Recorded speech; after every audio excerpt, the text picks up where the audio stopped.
O Flamengo entra em outubro com o pé no acelerador e uma maratona pesada pela frente. O primeiro desafio já acontece hoje, em casa, contra o Cruzeiro, às 8h30 da noite, e essa será apenas a largada de uma sequência de 7 partidas em menos de 30 dias. 4 desses confrontos serão longe do Maracanã, enquanto os outros 3 acontecem com o apoio da nação rubro-negra. Depois do duelo de logo mais, o Flamengo encara o Bahia, fora de casa, no próximo domingo. Em seguida, vem a pausa para a data FIFA, mas a volta já será em clima de clássico. O Mengão visita o Botafogo no Engenhão, numa quarta-feira, à noite. O mês segue com mais 2 pedreiras pela frente, primeiro o Palmeiras, no Maracanã, depois o Racing pela Sul-Americana, também em casa. Para fechar, ainda tem viagens para enfrentar Fortaleza no Castelão e mais uma partida contra o Racing, desta vez em Avellaneda. É uma sequência que vai exigir muito do elenco e da comissão técnica, principalmente no que diz respeito à rotação de jogadores e ao foco mental. E no meio dessa preparação intensa, o nome de Gabigol voltou aos holofotes. O atacante, que agora veste a camisa do Cruzeiro, postou uma imagem nas redes sociais que deixou muita gente curiosa. Na foto, ele mostra a chuteira que usará no confronto contra o Flamengo, e o detalhe chamou a atenção: havia um coração azul e vermelho desenhado nela. A interpretação ficou por conta da galera, mas muita gente entendeu como uma espécie de homenagem tanto ao Cruzeiro, seu atual clube, quanto ao Flamengo, onde ele fez história. Outros notaram ainda tons de rosa e azul nos detalhes da chuteira, o que levantou rumores sobre uma possível gravidez da namorada de Gabigol. Independente do motivo, o que se sabe é que essa será a primeira vez que o atacante pisa no Maracanã jogando contra o clube que o consagrou. E sim, o técnico Léo Jardim já confirmou que ele estará em campo. Agora, o que precisa ficar claro é o seguinte: com todo o respeito à história do Gabigol, hoje ele é adversário. O torcedor do Flamengo sabe o quanto ele foi importante, o quanto ele marcou gols decisivos e proporcionou alegrias inesquecíveis. Mas a realidade atual é outra. O Flamengo precisa dos 3 pontos, não só pelo orgulho de vencer dentro de casa, mas também para manter a liderança do campeonato e não dar espaço para a concorrência. O Vasco, por exemplo, até surpreendeu vencendo o Cruzeiro recentemente, mas levou 3 do Palmeiras no jogo seguinte. O recado tá dado, não dá para vacilar. Mudando um pouco o foco, quem também voltou a movimentar os bastidores foi o meia Michael. Com o aval de Dorival Júnior, o Corinthians se mexe nos bastidores e estuda fazer uma proposta para tirar o jogador do Flamengo. Dentro do clube carioca, a situação já é tratada como resolvida. Michael perdeu espaço, principalmente depois da chegada de Samuel Lino. O técnico Felipe Luiz conta hoje com várias opções para o lado esquerdo do ataque. Além do próprio Lino, tem Bruno Henrique, Everton Cebolinha, Arrascaeta e até o Luiz Araújo, que também pode cair por ali. A concorrência é grande, e Michael sequer vem sendo relacionado para os jogos. A postura do Flamengo é clara. Se chegar uma proposta boa, que não traga riscos de inadimplência ou complicações contratuais, o clube está disposto a negociar. A diretoria entende que o jogador não está mais nos planos do treinador, e manter um atleta de alto custo fora do time não faz sentido esportivo nem financeiro. O que resta saber agora é quando o Corinthians vai formalizar a proposta, se ainda nesta janela ou se vai aguardar até o fim da temporada. Por enquanto, a diretoria paulista nega publicamente qualquer movimentação, o que é típico no futebol brasileiro. Todo mundo nega enquanto a negociação está em andamento, mas quando o acerto acontece, todo mundo finge surpresa. Enquanto Michael vive esse momento de indefinição, outro nome do elenco rubro-negro começa a atrair olhares da Europa: o jovem Wallace Ian. Segundo informações recentes, o Crystal Palace, da Inglaterra, tem interesse na contratação do jogador. O Wallace vinha recebendo oportunidades, mas desde a derrota para o Atlético Mineiro pela Copa do Brasil, perdeu espaço com o técnico Felipe Luiz. É mais um caso de um jogador jovem, promissor, que precisa de minutos para evoluir, mas esbarra na concorrência pesada do elenco. O Flamengo trata esse tipo de negociação com mais cautela. Como se trata de um atleta em formação, a diretoria busca garantir cláusulas mais amarradas, que protejam o clube e valorizem o investimento feito. A janela de transferências na Inglaterra já está fechada, então qualquer movimentação nesse sentido só poderá acontecer entre dezembro e janeiro, quando o mercado europeu reabre. Até lá, o Crystal Palace pode seguir monitorando e, quem sabe, preparar uma proposta mais concreta para o futuro. E se de um lado tem jogador despertando interesse, de outro pode ter atleta voltando mais cedo do que o esperado.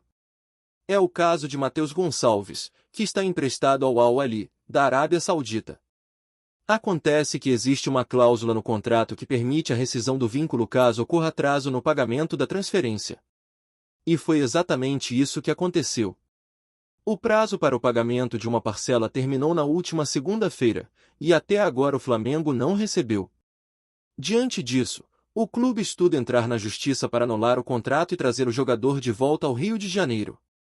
Os árabes têm até sábado para regularizar a situação. Se o dinheiro não cair na conta até lá, o Flamengo pode acionar os meios legais e reverter a negociação. O mais curioso é que, para os padrões financeiros do Al-Ahly, estamos falando de um valor relativamente baixo. Algo em torno de 50 milhões de reais, o que, para um clube com os recursos que eles têm, não deveria representar problema algum. Mas, por algum motivo, o pagamento não foi feito, e isso pode acabar beneficiando o Flamengo com o retorno de um atleta que estava sendo aproveitado por lá. Ainda dentro do tema negociações e movimentações de bastidores, outro capítulo importante está rolando nos tribunais. A Libra, Liga Brasileira de Futebol, entrou com um recurso na Justiça do Rio de Janeiro para tentar derrubar a liminar que impede a liberação de uma quantia milionária que está retida. São 77 milhões de reais bloqueados, e esse valor não diz respeito apenas ao Flamengo, mas a todos os clubes envolvidos na Libra. A disputa gira em torno da divisão do dinheiro proveniente do pay-per-view e da forma como a receita será distribuída entre os times. O Flamengo busca uma fatia maior desse bolo, defendendo que seu tamanho de torcida e engajamento justifica uma porcentagem mais elevada. Por outro lado, os demais clubes entendem que a divisão deve ser mais equilibrada. O impasse acabou levando o caso para a justiça, e por enquanto o dinheiro segue parado em uma conta judicial. A Libra tenta acelerar esse processo para que os clubes possam receber o quanto antes, mas ainda não há uma definição sobre quando isso será resolvido. Enquanto isso, os bastidores seguem quentes e as conversas continuam nos corredores do poder do futebol brasileiro. E para fechar essa primeira parte, vale destacar a situação da seleção sub-20 do Brasil, que não anda nada boa. A equipe perdeu para o Marrocos por 2-1 e agora se complica na Copa do Mundo da categoria. Antes disso, já havia empatado com o México em 1-1. Com isso, o Brasil precisa vencer a Espanha no último jogo da fase de grupos e ainda torcer para que o México não vença o Marrocos. A situação não é das melhores, e a pressão já começa a bater forte nos bastidores da seleção de base. O gol do Brasil contra o Marrocos foi marcado por Iago, de pênalti, mas não foi suficiente para evitar a derrota. Agora é tudo ou nada contra a Espanha. O mês de outubro promete ser intenso para o Flamengo, dentro e fora de campo. Entre decisões importantes no gramado, movimentações nos bastidores, negociações e possíveis retornos, o torcedor rubro-negro vai precisar de fôlego para acompanhar tudo. E claro, a expectativa é de que o time corresponda à altura, tanto nos resultados quanto nas atitudes. Porque quando o Flamengo entra em campo, não é só um jogo. É história sendo escrita a cada lance. E em meio a esse turbilhão de jogos e negociações, o ambiente dentro do Flamengo é de foco total, mas também de observação atenta ao mercado e à postura de seus jogadores. A pressão aumenta a cada rodada, porque a briga pela liderança está apertada, e qualquer deslize pode custar caro. A torcida cobra, e com razão, porque sabe da qualidade do elenco e da estrutura que o clube montou. Ninguém mais aceita atuações mornas ou jogadores sem comprometimento. Por isso, além dos confrontos em campo, o Flamengo também disputa outro jogo nos bastidores, o de manter a competitividade em todos os setores, seja técnico, tático, físico ou até mesmo psicológico. Falando nisso, o trabalho de Felipe Luiz como treinador segue sendo observado de perto. Depois de anos como ídolo dentro de campo, ele tenta consolidar sua identidade como técnico, lidando com um elenco estrelado, uma torcida exigente e uma diretoria que quer resultados imediatos. Ainda é cedo para dizer se ele vai conseguir imprimir seu estilo com firmeza, mas uma coisa é clara, ele tem o vestiário na mão.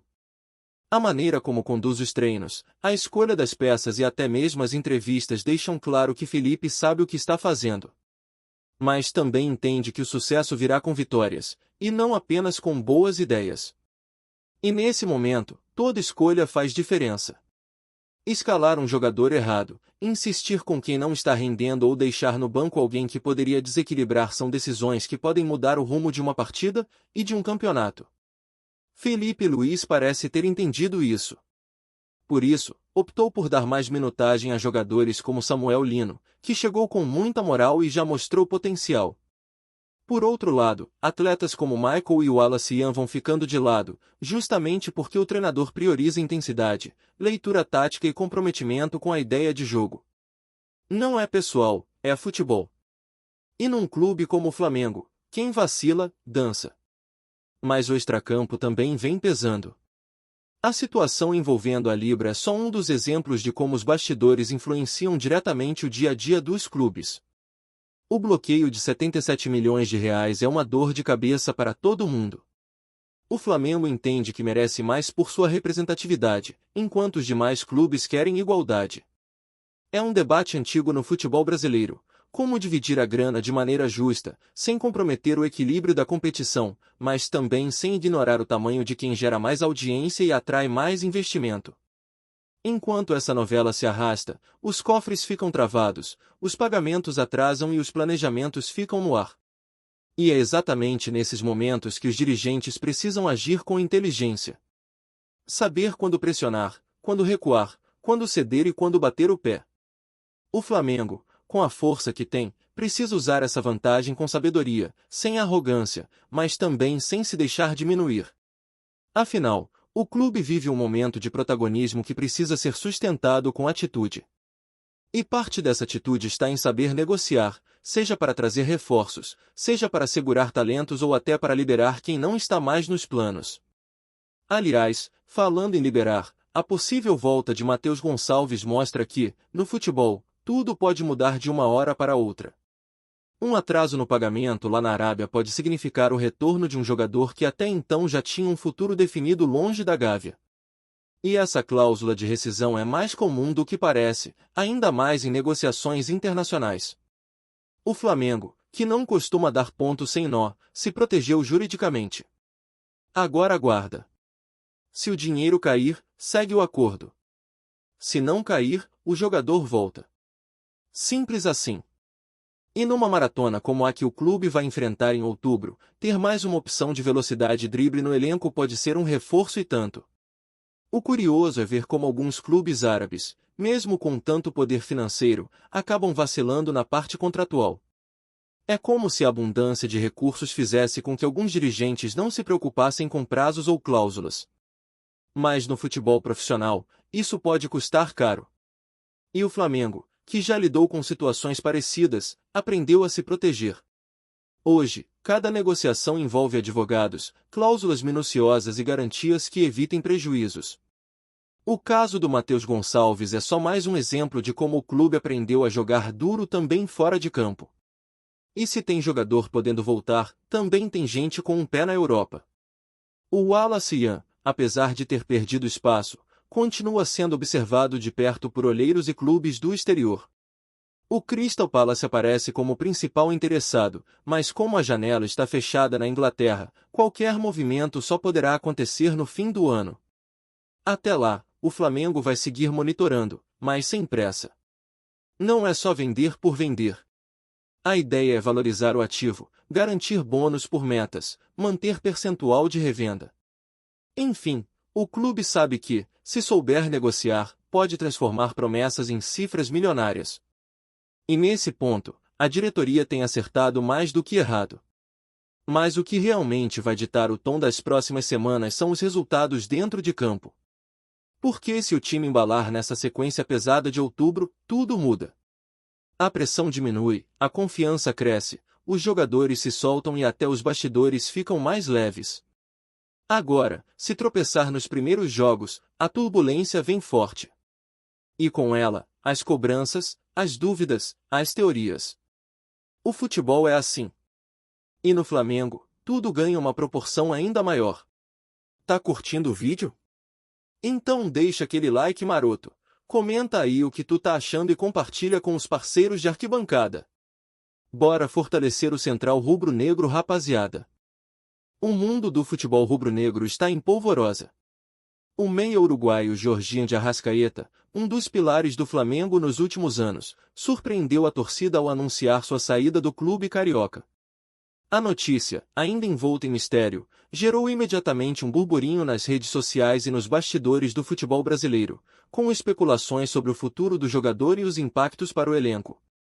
Arrascaeta, conhecido por sua visão de jogo, passes precisos e presença decisiva em momentos importantes, sempre foi uma peça-chave nas campanhas do Flamengo. Sua habilidade de articular jogadas e transformar partidas em vantagem fez dele um dos favoritos da torcida, e sua saída repentina deixa uma lacuna que muitos acreditam ser difícil de preencher. Fontes próximas ao clube afirmam que o anúncio não estava nos planos da diretoria, que recebeu a notícia com surpresa e já busca alternativas para minimizar a ausência de seu maestro. O rumor de que o uruguaio estaria de mudança para o futebol europeu ou até mesmo para uma liga emergente na América do Norte começou a circular imediatamente. Enquanto isso, torcedores dividem-se entre a decepção pela perda do ídolo e a curiosidade sobre qual será o próximo destino do jogador. Analistas esportivos apontam que Arrascaeta poderia se tornar o reforço de peso para qualquer equipe que esteja atrás de criatividade e experiência em campo, mas reforçam que negociações ainda estão em fase inicial e muita cautela é necessária. Nos bastidores, comenta-se que o meia vinha sentindo certa insatisfação, possivelmente motivada por questões contratuais ou por ambições de um novo desafio profissional. Apesar disso, o anúncio pegou a todos de surpresa, justamente pelo vínculo afetivo construído com a torcida e pela identificação com o Flamengo ao longo dos anos. A repercussão nas redes sociais foi instantânea, memes, vídeos de melhores momentos e mensagens de despedida começaram a viralizar, mostrando quanto Arrascaeta marcou a história recente do clube. Enquanto a diretoria trabalha para organizar o elenco e planejar reforços, os rumores sobre o destino do uruguaio continuam a se multiplicar. Alguns falam em clubes tradicionais europeus, outros em times de mercados mais emergentes, mas o certo é que a saída de Arrascaeta já se tornou o assunto mais comentado do futebol brasileiro. Torcedores, jornalistas e especialistas aguardam ansiosos por novidades, conscientes de que a decisão de um jogador de seu calibre pode mexer profundamente não apenas com o Flamengo, mas com toda a dinâmica do futebol nacional e internacional. É isso, família! Valeu demais por acompanhar até aqui. Se ainda não se inscreveu, tá moscando, hein? Ativa o sininho para não perder nenhum papo de Mengão Raiz. Aqui é Central Rubro-Negro, aqui é Flamengo até morrer. Tamo junto!